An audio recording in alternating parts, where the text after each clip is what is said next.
Olá pessoal, sejam bem-vindos a mais uma aula do curso Fundamentos de Freios e seus componentes. Hoje nós vamos iniciar a 16ª aula e com ela nós vamos iniciar alguns cálculos relativos a freio a disco. Primeiramente vamos falar um pouco do cálculo do fator de freio. A figura base para o cálculo do fator de freio C, que a gente vê em aulas passadas, o que é o fator de freio?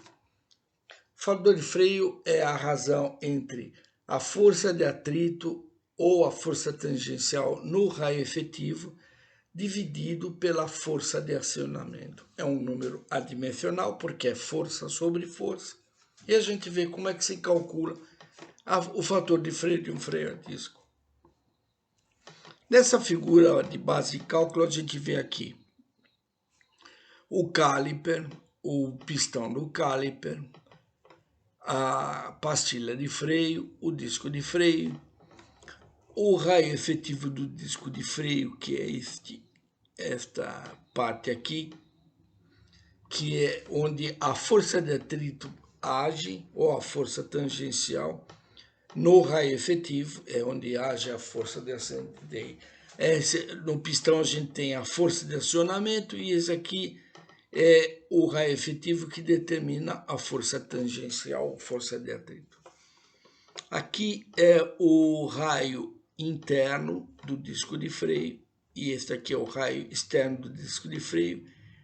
Esta cota aqui é o raio de rolamento, para a gente ter a força no freio e a força da lona de freio, força de retardamento da lona de freio e a força de retardamento do freio. Então vamos lá. Aqui nós temos o nível de atrito do material da pastilha, que varia de 0,3 até 0,45. Aqui é onset pressure, é a pressão de entrada. E essa daqui é a eficiência do caliper. Ok? Então vamos lá. Para você calcular a força de retardamento na lona de freio, você tem a pressão de aplicação menos a pressão inicial, a pressão de entrada, a somatória das áreas do pistão. Se então você tiver mais do que um pistão no caliper, por exemplo, no caso de um caliper fixo, ou mesmo de um flutuante com 2 pistões, a gente tem aqui o rendimento, vezes o rendimento. E a força do freio é 2 vezes a força da lona de freio, vezes o atrito da lona de freio, vezes o raio efetivo dividido pelo raio dinâmico.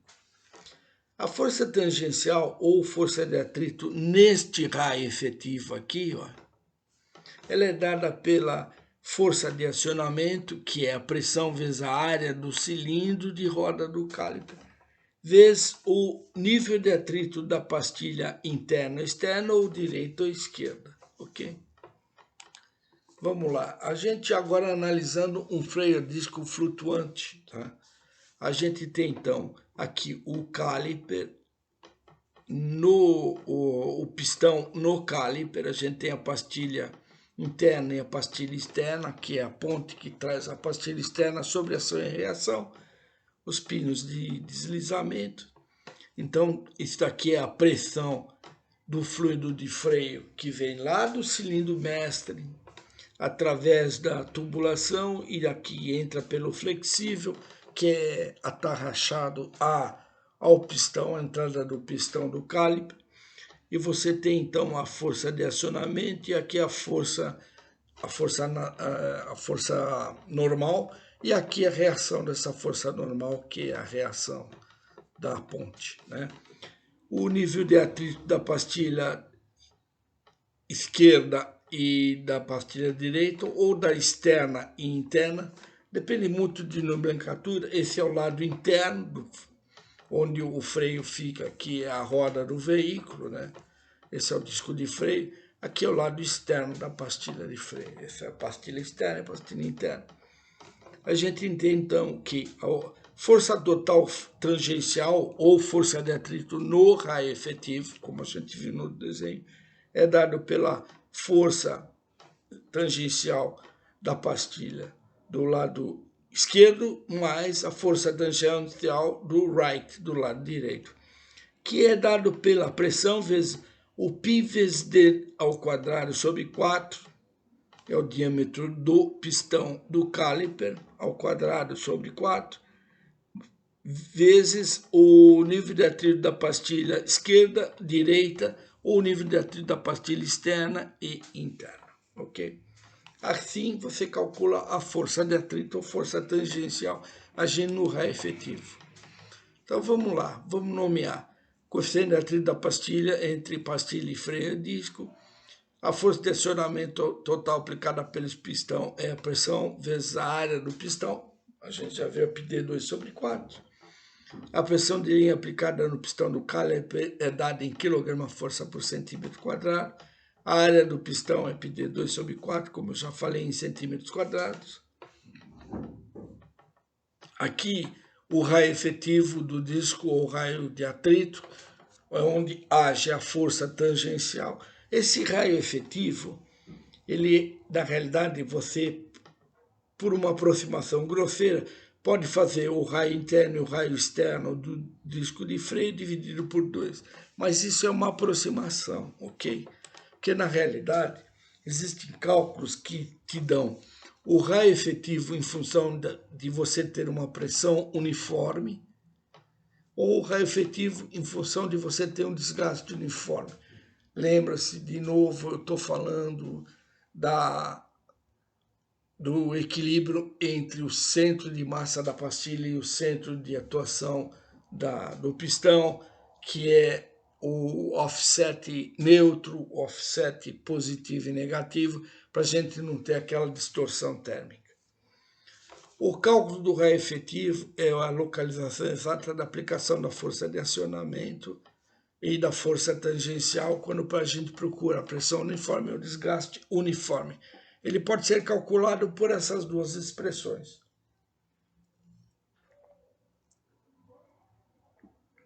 Então a gente vê, desculpa, a gente vê que essa soma do raio interno mais raio externo dividido por 2 é uma aproximação grosseira quando você não tem esta fórmula para pressão uniforme ou desgaste uniforme. Mas aqui está dada a fórmula para vocês usarem. Bom, como o fator de freio é dado pela razão entre a força tangencial ou força de atrito no raio efetivo, dividido pela força de acionamento, o que seria a força tangencial? A gente já viu. É 2 vezes o μ da pastilha de freio ou 2 vezes a pastilha interna mais a pastilha externa, ou 2 vezes a pastilha esquerda mais a pastilha direita, multiplicado pela força de acionamento, dividido pela força de acionamento. Então, como a força de acionamento com a força de acionamento a gente cancela, a gente tem que o freio a disco, o fator de freio será 2 vezes μ, ou seja, o fator de freio a disco a gente já viu, ele é linear e ele é muito fácil de calcular, ou seja, quando você conhece o nível de atrito da pastilha de freio, basta multiplicar por 2. Então, se a pastilha de freio tem ponto 30, o fator de freio a disco do eixo dianteiro vai ser ponto 60, ok? Claro. Fácil. Agora, no caso de um caliper fixo, a gente viu o caliper flutuante, que é um pistão que empurra a pastilha interna contra o disco de freio e traz a ponte por reação contra esse mesmo disco de freio, a pastilha externa. No caso do caliper fixo, ele tem um ou mais pares de pistão. Os calipers fixos de carros de alta performance chegam a ter até 6 pistões, né? 3 de cada lado, a gente vai ver isso. Então, o caliper fixo com esses pistões tem uma construção própria. Essa construção é o seguinte: se a gente analisar a lateral do caliper, em uma fotografia dessa lateral aqui, a gente vai ver que ele é formado por 2 pistões de cada lado, só que os pistões, eles têm diâmetros diferentes. O pistão do lado comprimido, ele tem um diâmetro menor do que o pistão do lado tracionado.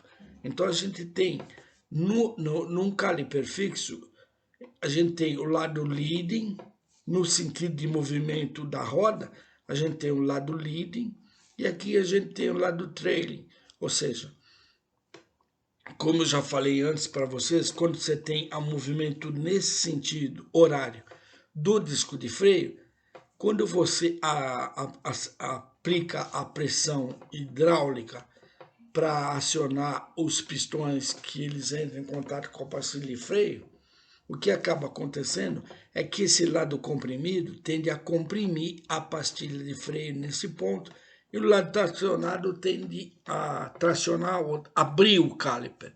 Esse caliper aqui, ele tem uma tendência a se deformar. Por menor que seja, existe essa tendência. E como existe essa força de compressão muito grande aqui, eles trabalham com diâmetro de pistões menores, ok? Legal?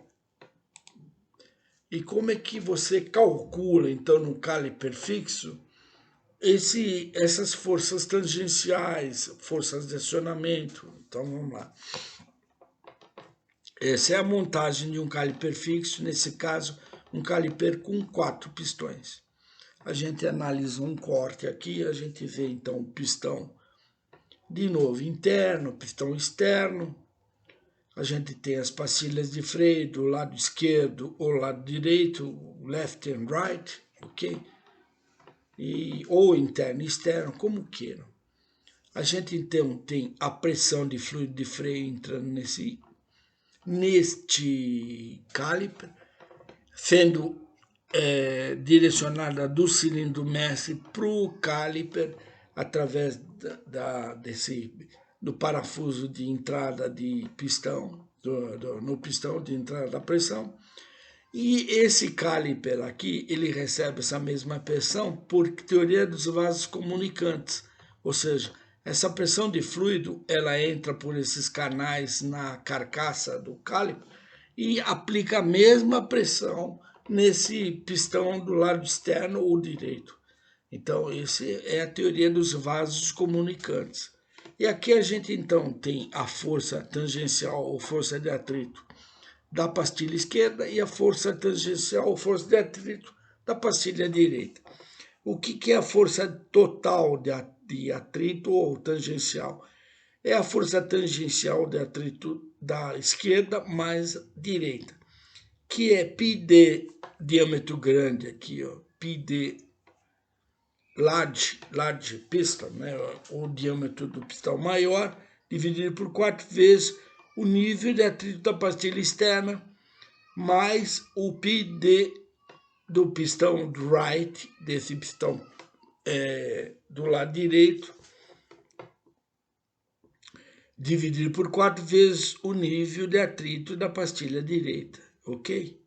Eu falei, aqui são os mesmos pistões. E a gente vai ver depois como é que se faz para calcular com os pistões diferentes. Como eu falei, o pistão leading e o pistão trailing. Então tá aqui, ó. A força exercida devido ao pistão maior, de diâmetro maior. Π vezes o nível de atrito vezes a pressão, vezes π, vezes d ao quadrado, dividido por 4. Então, vamos supor que você tem 0,4 nível de atrito, uma pressão de 1.500 vezes o π, vezes esse pistão maior, ele tem um diâmetro de 1,731 ao quadrado, dá 1.412 libras. Isso é simplesmente um exercício, tá, gente? Aqui é a força devido ao pistão menor.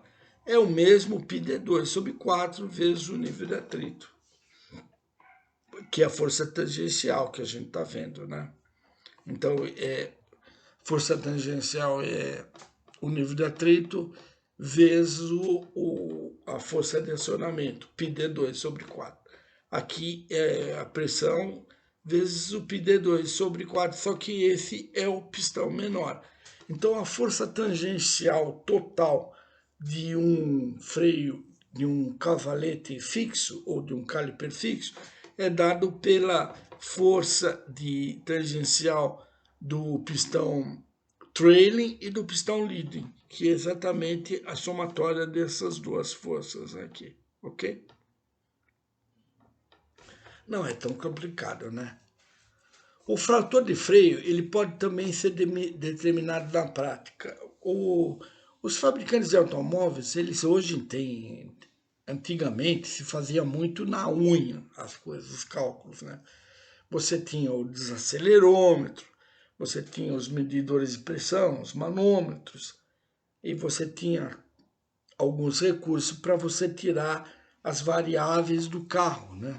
E você fazia todos esses testes para saber, no nível prático, qual era o nível de fator de freio do veículo. Então, aqui um exemplo onde o fator de freio é dado pelo peso do veículo na condição carregado, pode ser também a condição vazio, mas eles preferem calcular na condição carregada. A desaceleração medida no veículo em porcentagem de G, ou seja, é a desaceleração, aqui nesse caso, menos o arrasto aerodinâmico, que a gente tem que levar em conta, porque quando a gente está acelerando um carro, numa estrada, se a gente tirar o pé do acelerador, a gente tem alguns fatores de retardamento. Um deles é o câmbio, mas, via de regra, as frenagens são feitas com veículo desengrenado para não ter o fator de arrasto do câmbio. Outro fator de arrasto é dinâmico, ou seja, é o próprio coeficiente de penetração aerodinâmica do carro, que é esse arrasto aqui. Então, isso é descontado. No desacelerômetro, você tem uma frenagem que te dá uma determinada desaceleração, 40% de G, mas você tem que descontar o arrasto aerodinâmico. O raio de rolamento do pneu, o raio efetivo, de novo, para a gente saber o raio de atrito, onde efetivamente acontece a força tangencial, a área do pistão do caliper, a pressão de linha e a pressão pré-operativa. O que seria isso? A pressão pré-operativa é uma pressão requerida para você, por exemplo, distender as molas de retorno das sapatas quando tem freio a tambor no teu carro, no eixo traseiro. Então, por exemplo, quando você tem um freio a tambor, essa pressão de pré-operativa, você tem que vencer essa mola, a coeficiente da mola, para justamente fazer com que as sapatas de freio entrem em atrito com a lona o tambor de freio, contra a pista do tambor de freio. Já no caso do freio a disco, essa pressão pré-operativa é muito baixa. Ela é realmente bem baixinha e não chega a ser meio bar, chega a ser até 0,1, 0,2.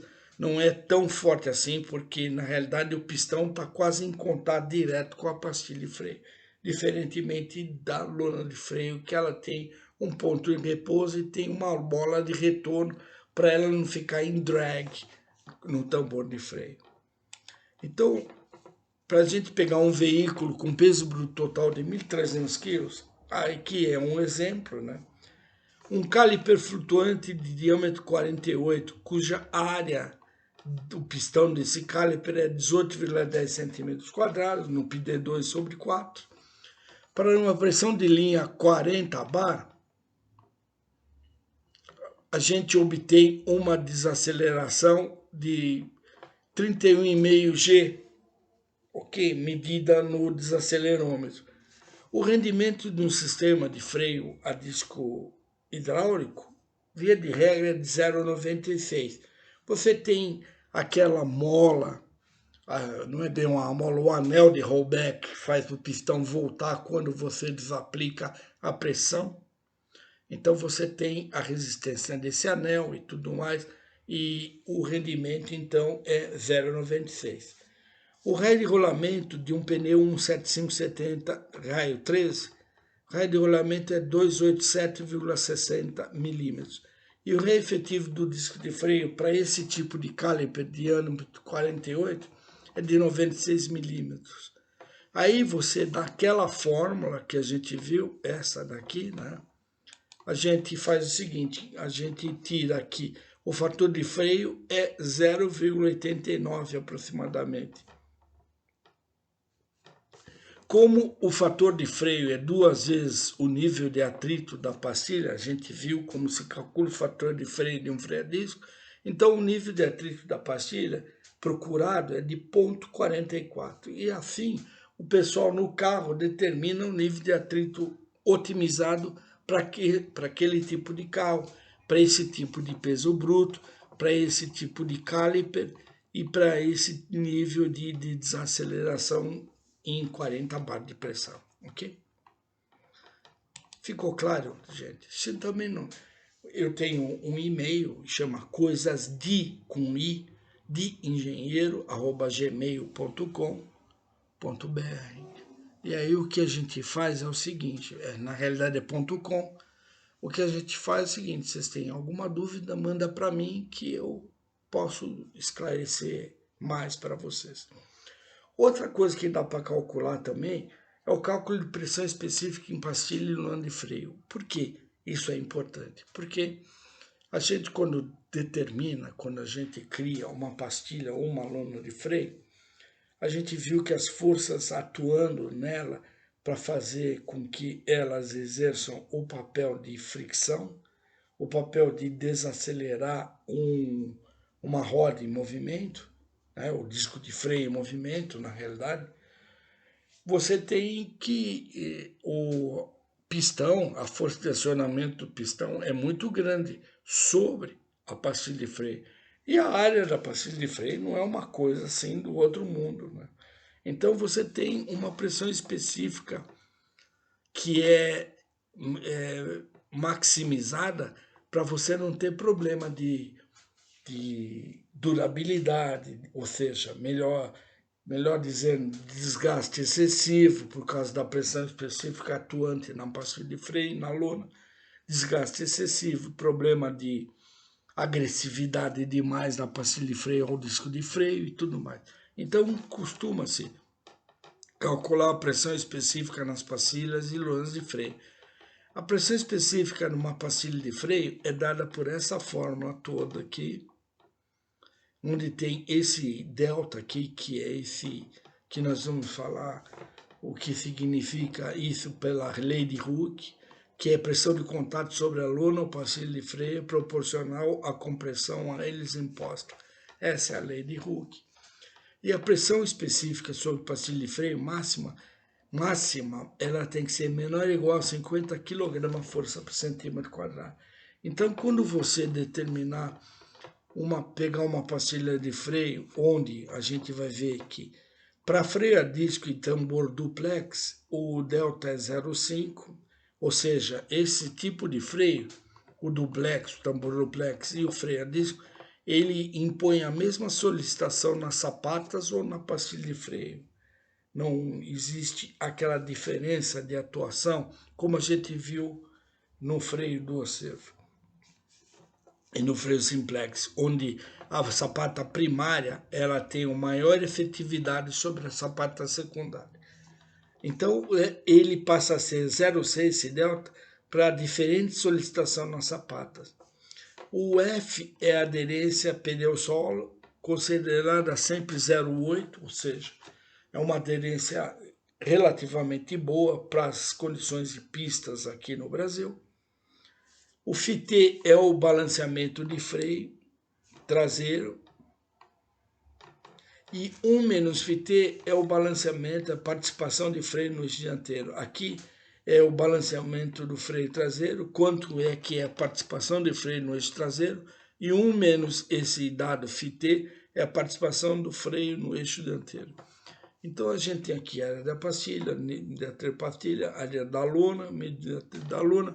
E na lona de freio, a pressão específica máxima é de menor ou igual a 10 kg por centímetro quadrado.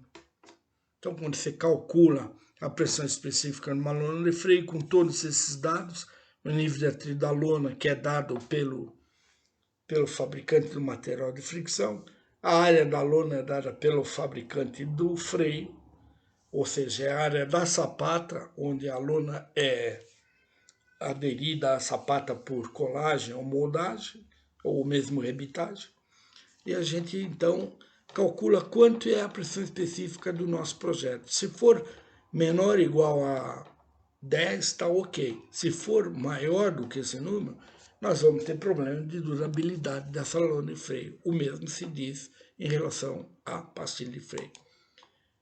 Para cálculo da pressão específica na lona, você tem que levar em consideração a lei de Hooke e também a força de acionamento do cilindro de roda do freio a tambor, atuando na sapata de freio, e a gente tem aqui todas as deformações e tudo mais, ok? O que se pode também calcular é o cálculo da potência específica de pastilhas de lona de freio e o cálculo da densidade calorífica de discos e tambores. O fabricante do veículo e o fabricante do freio faz todos esses cálculos, tá? Eu tenho essas fórmulas, se alguém se interessar, eu posso fornecer. Esse cálculo de potência específica de pastilha de lona de freio, a gente já viu, certo? Nada mais é do que aqui. Essa é a pressão específica. E tem também a potência específica, ou seja, quanto é que está sendo empregada de potência em pastilha de lona de freio de um determinado projeto. E aqui a densidade calorífica para saber se o disco de freio ou o tambor de freio vai aguentar todo aquele trabalho de transformar a energia cinética do veículo em movimento em energia térmica. Bom, pessoal, essa aula foi bastante informativa, com bastante cálculos, e se torna cansativa se levar mais para frente. Eu agradeço mais uma vez a atenção e também gostaria que, se vocês pudessem compartilhar com o maior número de pessoas possíveis, para a gente aumentar a nossa comunidade sobre engenharia de chassi, basicamente a parte de freios e seus componentes. Agradeceria também um joinha, se vocês estão gostando, para incentivar a gente. E, por favor, se inscrevam nesse curso, porque ele tem muita informação. Eu estou me dedicando bastante para fazer isso para vocês. Eu sei que aqueles que seguirem a carreira de engenharia ou mecânica, ou na parte de aplicação, ou na parte de mesmo os aplicadores de serviço, acho que podem se interessar sobre essas matérias que eu apresento, tá bom? Fiquem com Deus e tudo de bom para vocês.